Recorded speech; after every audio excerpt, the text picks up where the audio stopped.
Not only does this administration's new policy put people at risk, but it is plainly unconstitutional. A U.S. judge has temporarily blocked parts of the Trump administration's freeze on federal financial assistance. Trump's unexpected decision left government departments and nonprofits rushing to understand the changes, which were supposed to start at 5 p.m. today. The White House says Social Security and Medicare benefits won't be affected, but the freeze could still have a major impact on thousands of programs. That includes aid for farmers and meal programs. Once the judge's pause ends on February 3rd. National correspondent Dan Grossman joins us live. Dan, you've been digging into the details all day. This memo is only 2 pages long, but has a lot of information leading to even more questions. So should this stay be lifted? Can you break down what might happen?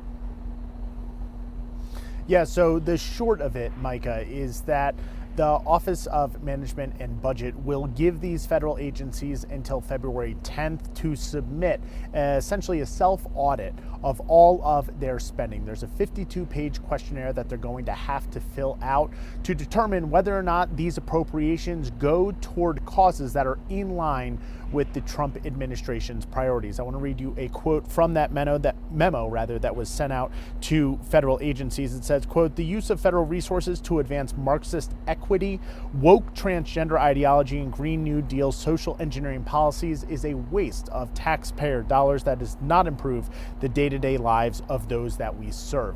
This memo, as you mentioned, was only 2 pages long, but it also referenced 7 executive orders that the president signed in his few first days of office. Those will likely be the benchmark of whether or not these federal dollars that are given to nonprofits and various communities across the country will be in line with what the Trump administration wants to do. As you mentioned, that stay is in effect until next Monday, which is when we'll learn more about whether or not these programs will actually move through. Yeah, even so, a less than 2-week deadline for that self-audit. It's going to be crunch time for a lot of those departments. We've already seen the federal judge put this on pause, but there is more litigation in the works. How are states responding, Dan?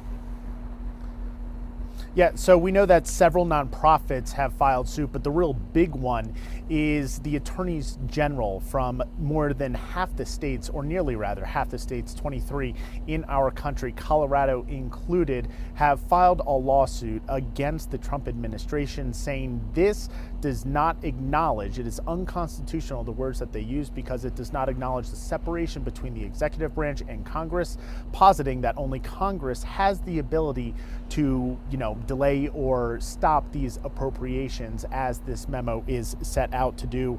Governor Polis also released a statement earlier today saying that this pause on federal funding would hurt children, hardworking families.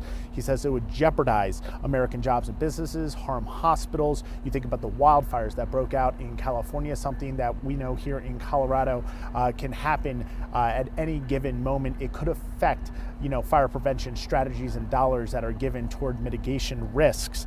Polis also said that chaotic actions like this do not make our country better off. He continued saying, "We hope that this senseless action is reversed urgently before too much damage is done to people as well as businesses." All right, so the political and legal back and forth continues. Our Dan Grossman with Scripps News reporting for us tonight. Thank you, Dan.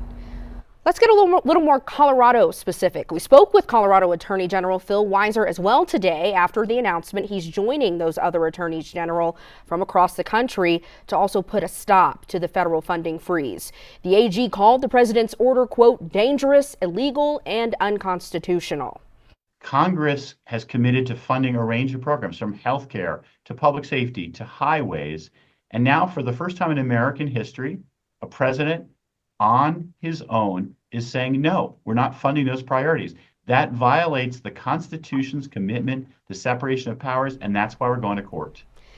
The Attorney General pointed to healthcare, education, and public safety as sectors that could be impacted by a freeze of this kind. We are digging into how Colorado agencies are managing financial uncertainty tied to Washington funding tonight at 6, so make sure you stick with us there.